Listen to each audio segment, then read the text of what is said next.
শুভ সন্ধ্যা সকলকে। আজ ইপির একটা সুন্দর রেসিপি তোমাদের সাথে শেয়ার করব। এখানে যেসব উপকরণগুলো আমরা নিয়েছি সেগুলো তোমরা ভিডিওর মধ্যেই দেখতে পাবে। প্রথমে দেখো কেটে রাখা ব্রোকলিগুলো ভেজে নিচ্ছি। প্রয়োজন মতো লবণ, লঙ্কা আর হলুদ দিয়ে দিতে হবে। এর সাথে পেঁয়াজ দিয়ে ভেজে নিলাম। এরপর ব্রোকলি নামিয়ে রেখে দেখো কুচি কুচি করে রাখা যে সয়াবিনগুলো রেখেছিলাম সেগুলো ভেজে নেব।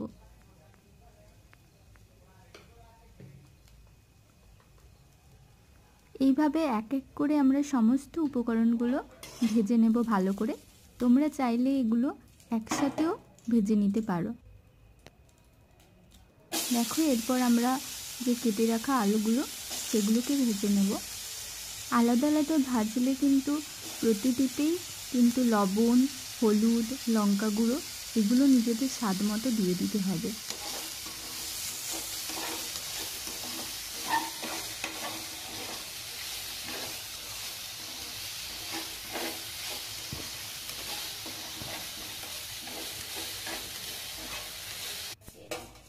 এরপর দেখো আলু ভাজা হয়ে আসার পর আমরা যে ভেজে রাখা সবজিগুলো রেখেছিলাম সেইগুলো এর মধ্যে দিয়ে দেব, যাতে আরও ভালো করে সবগুলো একসাথে ভাজা হয়ে যায়।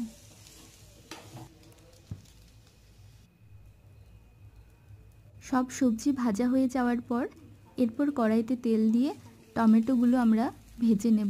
টমেটো থেকে যতক্ষণ না জল বেরোচ্ছে ততক্ষণ কিন্তু টমেটোগুলো আমাদের সেদ্ধ করতে হবে। দেখো টমেটোগুলো থেকে জল বেরিয়ে এসেছে। এরপর আমরা যে ভেজে রাখা সবজিগুলো এই টমেটোর মধ্যে দিয়ে দেব, দিয়ে আবার এটাকে ভালো করে নেড়ে নেব। এরপর এর মধ্যে দেখো ইপি মশলাটা দিয়ে দিলাম।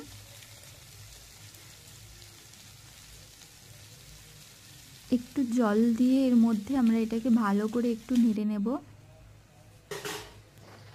এরপর গরম জলে যে ইপি ভিজিয়ে আমরা ছেঁকে রেখেছিলাম সেই সমস্তটা এর মধ্যে দিয়ে দেব।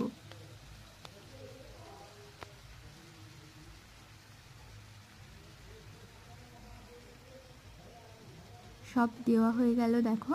এবার এটিকে ভালো করে কিন্তু ওই সবজিগুলোর সাথে আমরা মিশিয়ে নেব। ভালো করে মিশিয়ে নেওয়ার পর এর মধ্যে আমরা প্রয়োজন মতো জল দিয়ে দেব। এরপর এটিকে একটু ফুটিয়ে নিলেই আমাদের কিন্তু ইপি তৈরি।